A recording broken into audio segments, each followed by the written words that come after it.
అందరికీ నమస్కారం అండి. ఈరోజు చెప్పుకునే సుభాషితానికి మీ అందరికీ స్వాగతం. మనం సనాతన ధర్మం గురించి ఎప్పుడు చెప్పుకుంటూ ఉంటాం. భారతదేశం యొక్క పరమ ఉత్కృష్టమైనటువంటి ధర్మాల్లో సనాతన ధర్మం చాలా ముఖ్యమైనది. భారతదేశానికి విశ్వగురువు అని చెప్పేసి చెప్తూ ఉంటారు.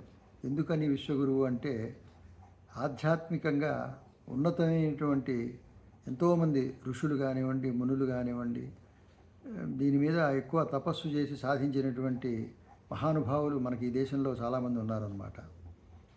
అటువంటి పరంపరలో వాళ్ళ నుంచి వచ్చినటువంటి సాంప్రదాయం ఈ దేశాన్ని ఎన్నో విధాలుగా రక్షిస్తోందన్నమాట. మొదల దగ్గర నుంచి కూడా మనం చూస్తే, పురాణాల దగ్గర నుంచి కూడా మనం కనుక దాన్ని కొంచెం ఆలోచిస్తే, ఈ యొక్క సాంప్రదాయంలో శాంతి, మనకి భారతదేశం శాంతి కాముక దేశం అని చెప్పేసి అంటారు కదా.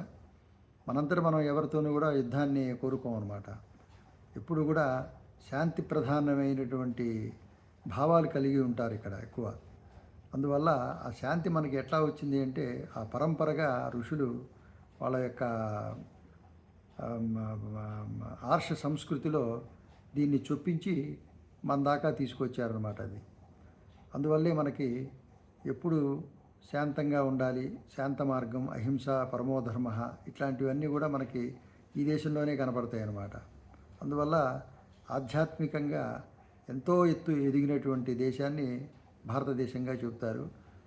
ఆధ్యాత్మికంగా మనం విశ్వగురువు అని చెప్పేసి ఈ స్పిరిచువాలిటీలో ఎంతోమంది, వివేకానందుడి దగ్గర నుంచి మనకి చాలామంది విదేశాలకు కూడా వెళ్ళి అక్కడ మన యొక్క సాంప్రదాయాన్ని, మన యొక్క ఆధ్యాత్మికతను పరాయి దేశాలకు కూడా పరిచయం చేసినటువంటి మహోన్నతమైన వ్యక్తులు మనం చూస్తూ ఉంటాం అన్నమాట. ఇప్పుడు ప్రస్తుత పరిస్థితుల్లో ఈ యొక్క యుద్ధ వాతావరణం అంతా కూడా అన్ని దేశాలు దాన్ని అనుభవిస్తూనే ఉన్నాయి. అట్లానే మనం కూడా ఈ యొక్క ఆ ఫలితాలని మన దగ్గర ప్రత్యక్షంగా మనం యుద్ధం అనుభవించకపోయినా దాని యొక్క ఫలితాలు అనేవి ప్రపంచం అంతా కూడా ఇవాళ అలుముకున్నాయి అన్నమాట.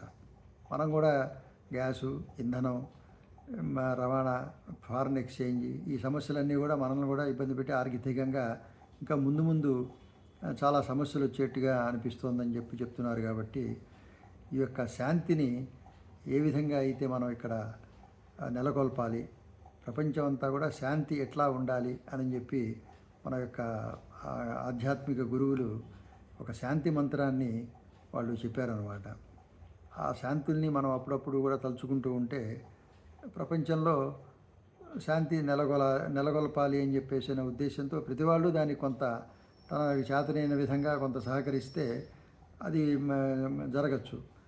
అందువల్ల ఈ యొక్క శాంతి మంత్రం ఇవాళ మనం చెప్పుకుందాం. ఒకటి, ఓం శ్రీ గురుభ్యో నమః. హరి ఓం. జౌ శాంతిరంతరిక్షగుం శాంతి పృథివీ శాంతిరాపః శాంతిరోషధయః శాంతి వనస్పతయః శాంతిర్విశ్వే దేవా శాంతి బ్రహ్మ శాంతి సర్వం శాంతి. శాంతిరేవ శాంతి సామా శాంతిరేధి. ఓం శాంతి శాంతి శాంతి. దీని యొక్క అర్థం గనక మనం చూసినట్లయితే, ఓ ప్రణవస్వరూప పరమేశ్వర, ఊర్ధ్వలోకములలో శాంతి నెలకొనుగాక, అట్లానే అంతరిక్షమునందు శాంతి నెలకొనుగాక, భూమి మరియు జలమునందు శాంతి నెలకొనుగాక, ఓషధలలో అట్లానే అడవులలో కూడా శాంతి నెలకొనుగాక, విశ్వమును పరిపాలించు దేవతలు శాంతితో నుందురుగాక, బ్రహ్మదేవుడు శాంతి వహించునుగాక, ప్రపంచమంతా శాంతి నెలకొనుగాక, విశ్వమంతటా కూడా ఈ శాంతితోనే సమస్త జనులు కూడా సుఖశాంతులతో ఉండుగాక అని చెప్పేసి ఈ యొక్క చెప్పినటువంటి దేవతల్ని ఈ మంత్రంలో మనం ప్రార్థిస్తున్నాం. మనకి శాంతి ఉంటేనే, ఏదైనా ఉద్రేక స్వభావం ఉందనుకోండి, శాంతి పరచండి వాడిని ముందు అంటారు. అట్లానే ఇప్పుడు వాళ్ళ యుద్ధం జరగడానికి ప్రధాన కారణం ఏంటి? అశాంతి. ఎవరో ఒకళ్ళు వాళ్ళకి వీళ్ళకి ఉన్నటువంటి రకరకాలైనటువంటి రాజకీయ కారణాలు కానివ్వండి, దేనివల్లైనా అశాంతి ఎక్కువైపోయి ఈ యొక్క శాంతికి విఘ్నం చేకూరుస్తున్నారు. యుద్ధం అంటే అశాంతి. అందువల్ల అటువంటి జనులకి ఆ యొక్క ప్రేరేపితమైనటువంటి ఆ మనుషులకి ఈ యొక్క దేవతల ద్వారా శాంతిని కలగజేస్తే ప్రశాంతత వస్తుంది అని చెప్పేసిన ఉద్దేశంతో మనం యొక్క ఈ శాంతి మంత్రాన్ని చెప్పుకున్నాం. ప్రపంచం అంతా కూడా శాంతి నెలకొనాలి, పరిస్థితులు చక్కబడాలి, ప్రజలు సుఖశాంతులతో వర్ధిల్లాలి అని కోరుకుంటూ స్వస్తి.